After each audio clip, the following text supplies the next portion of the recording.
This here is Boom Studios Power Rangers Unlimited The Death Ranger.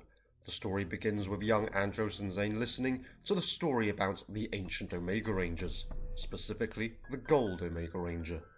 They're interested in the story because the Morpher can revive the dead. That Morpher belonged to Spar-Ark a long time ago. Andros and Zane think it's cool to be able to raise the dead or be raised from the dead. However, Marvy tells Zane not to imagine that because there are terrible fates lurking in the universe. He should not seek out more.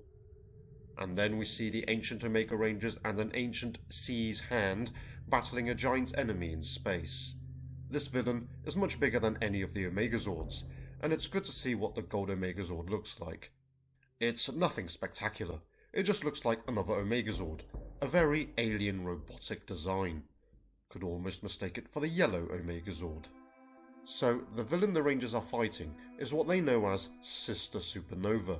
She's a monstrous deep space tyrant powered by the remnants of a dead star.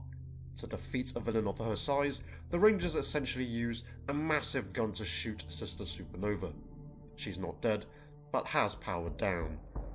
The Puram, the Yellow Ranger, finds Sister Supernova amazing from a technological standpoint. Apathy, the Black Ranger, only cares about the fact that it destroyed a half-dozen planets. Anyway, the Omega Rangers put Sister Supernova into containment. And now we're at safe haven from many millennia ago. So the 5 Omega Rangers return to base and Seize Hand reconnects to the rest of its robotic body. Bledsoe, the Red Ranger, tells the others that they don't need to worry about boredom anytime soon. They can relax, but not too much. C agrees with Bledsoe and says that they were lucky in the fight against Sister Supernova, and that translating the information they had on her was incomplete. Spar-Ark goes to relax or even get bored. It certainly looks like the character is bored or depressed somehow, and we see why. Hazar, the Blue Ranger, starts to talk about how Spar-Ark's people is like a connective consciousness. It's what Spar-Ark calls the Legacy. It's basically like 7 of 9 from Star Trek Voyager, a Borg drone cut off from the rest of the collective. Spar-Ark is similar in that Spar-Ark can basically hear the thoughts and has memories of every living member of the collective consciousness. Spar-Ark is alone without the others.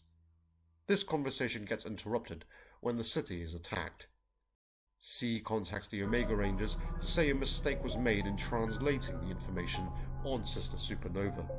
That villain was not Sister Supernova, but a Sister Supernova, meaning there's more than one. As Hazar and Spar-Ark are about to morph, this Sister Supernova attacks.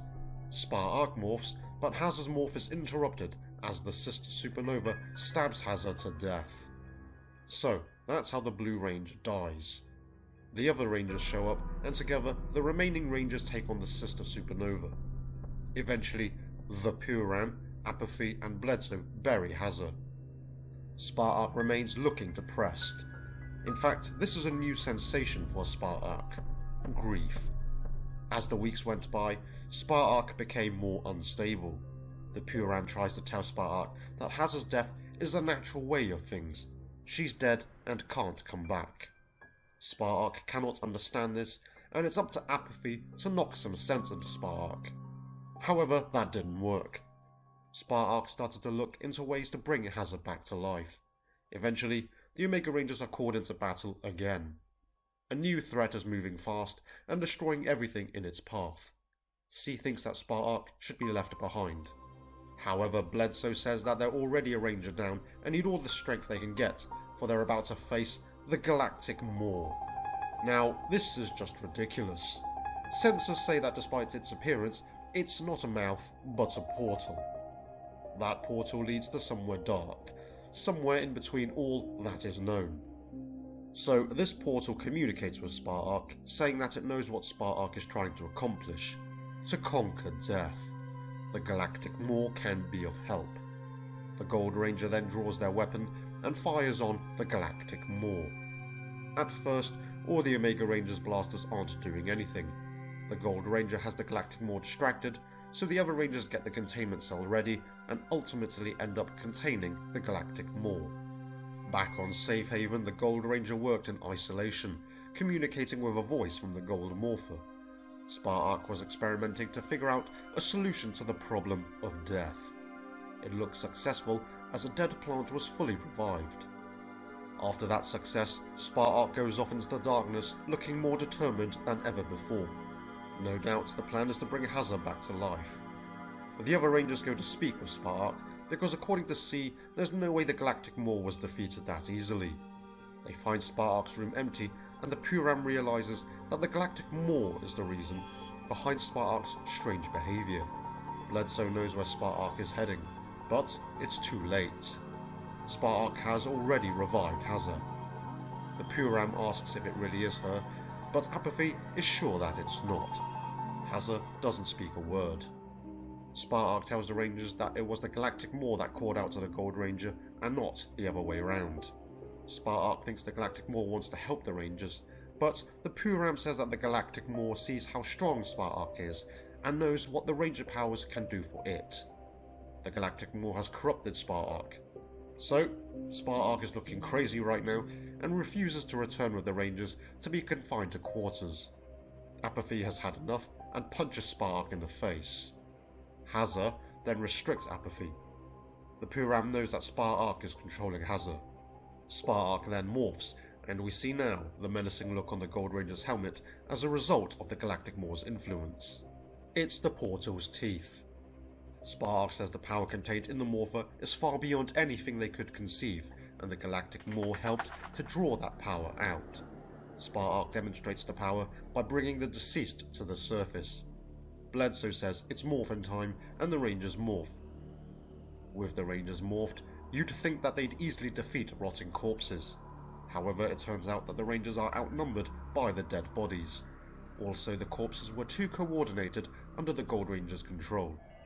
However, Hazza was able to gain control of her own body for a moment and restricts the Gold Ranger. This weakens Spark's link with the dead, and they turn on the Gold Ranger, stealing the blaster. The corpse holding the blaster then fires on Spark and breaking the link.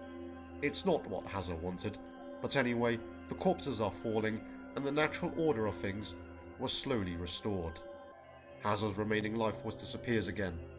And, once again, Spark refuses to accept her death when Apathy says Hazza will soon be gone, and it's as it should be. In frustration, Spark goes to punch Apathy, saying that death cannot win. Apathy steps away after having enough of Spark. As Hazza's life force drains away, she tells Spark that although she wants to stay, she can't. That's not how life works. She should be dead. And still Spark cannot accept this. Spark appears to be dying too after that shot from the blaster. With nowhere for Spark to return to, the only place to go that was capable of containing life was within the Gold Morpher itself. So that's how Spark ended up in the Gold Morpher. The Omega Rangers sought ways to free the Gold Ranger from the Morpher, but they decided it was not to be. C couldn't handle the failure and basically powered down. The Omega Rangers replaced Hazza on their team, but they decided to never have a Gold Ranger again. The Morpher was stored away to keep Spark safe and to keep the dead safe from Spark. Andros and Zane are still infatuated with the idea of reviving the dead, which Mavi is disturbed about. Andros says Spark was just getting started and might have succeeded if there was a bit more time. And then we see adult Andros beside Zane's frozen body. That's the end, and my first question is, if that's how the Gold Morpher was locked away, then why was it contained in what was essentially a chained up jar in Power Rangers issue number 20? The second question is, how does Mavi know so much about the ancient Omega Rangers? She knows every little detail of what went on. Did the Omega Rangers of ancient times publish a book or something? I did find this one shot interesting, as we finally learn about the ancient Omega Rangers. I would say they're more likeable than the Squadron Rangers of Power Rangers universe. Spark was annoying and became the tragic villain of the story. It was annoying that the character couldn't understand the concept of death, but that's just the way Spark's race is.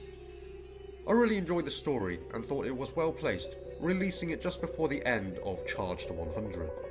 However, it's not done anything to help with my view on Andros in the comic books of late. Although Andros was just a kid infatuated with the idea of reviving the dead, I still found him an idiot.